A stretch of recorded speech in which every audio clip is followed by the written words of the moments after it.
डोंगरामध्ये वसलेलं एक छोटंसं गाव मालवणी. तिथे राहत होता 26 वर्षाचा आरव. कमी बोलणारा, पण मनाने खूपच निर्मळ. लहानपणीच त्याची आई देवाघरी गेली. वडिलांनी त्याला वाढवलं, पण आता 2 वर्षापासून वडीलही आजारी होते. घर खर्च आणि वडिलांचा इलाज दोन्ही आरव एकटाच पार पाडत होता. रात्री उशिरा घरी जाताना त्याच्या मनात फक्त एकच प्रश्न फिरत असायचा: मी माझ्या वडिलांना वाचवू शकणार का? त्याच्या आयुष्यात एकच आधार होती, त्याची बालमैत्रीण सान्वी. सान्वी नेहमी म्हणायची, आरव, प्रत्येक वादळाचा एक शेवट असतो, तू फक्त हार मानू नकोस. पण आरव आतून पूर्णपणे तुटून गेला होता. एका रात्री आरव घरी जात असताना रस्त्यावर एक वृद्ध व्यक्ती भेटला. पांढरी दाढी, धोतर, कुर्ता आणि डोळ्यात काहीतरी अनोखी चमक. त्याने आरवला थांबवून म्हणलं, बाळा, तुझ्या खूप जवळच्या एखाद्याचं मन खूप दुखलं आहे किंवा ते आजारी आहेत, पण तू हार मानू नको. तुझ्या नशिबात अजून खूप काही चांगलं लिहिलंय. आरव चकित झाला. हे बाबा त्याच्याबद्दल कसं काय सगळं जाणू शकतात? त्या वृद्धांनी त्याच्या हातावर हलकासा हात ठेवला आणि क्षणभरात त्याची भीती, तणाव जणू गायब झाला. तो वळून पाहतो तोपर्यंत ते बाबा तिथे नव्हतेच. दुसऱ्या दिवशी हॉस्पिटलमधून फोन आला. तुमच्या वडिलांची तब्येत अधिक खराब होते. सान्वी धावत आली.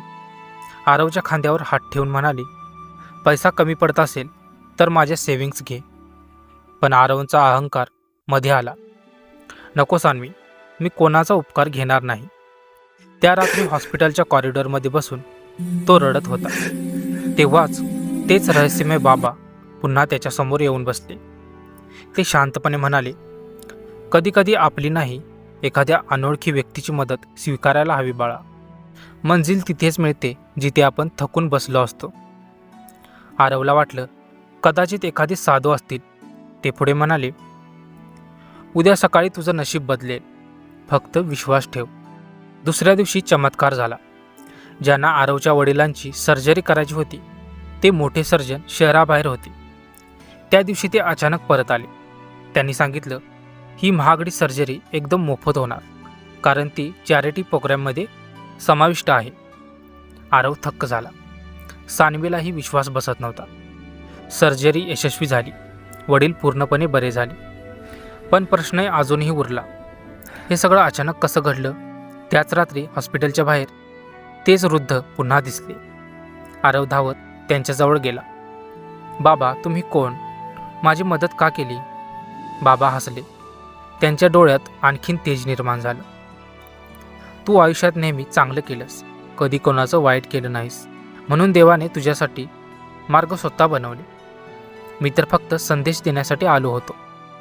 आणि क्षणात ते धुक्यासारखे हवेत विरून गेले. आरव जागच्या जागेवर थपकून उभा राहिला. भीती नव्हती, फक्त एक जाण की कोणीतरी वरून त्याची काळजी घेत आहे. वडील आता पूर्णपणे ठीक होते. सान्वीने आरवचा हात धरला. आता तो कधीच एकटा नाही, मी आहे कायम. आरवने डोळे मिटले आणि त्याला असं वाटलं जणू दूर कुठेतरी त्या पांढऱ्या दाढीचा वृद्ध त्याच्याकडे पाहून हसत आहे. कथेचा संदेश: जीवनात कधीकधी आपण खूप एकटे पडतो, पण देव मदत नक्की पाठवतो.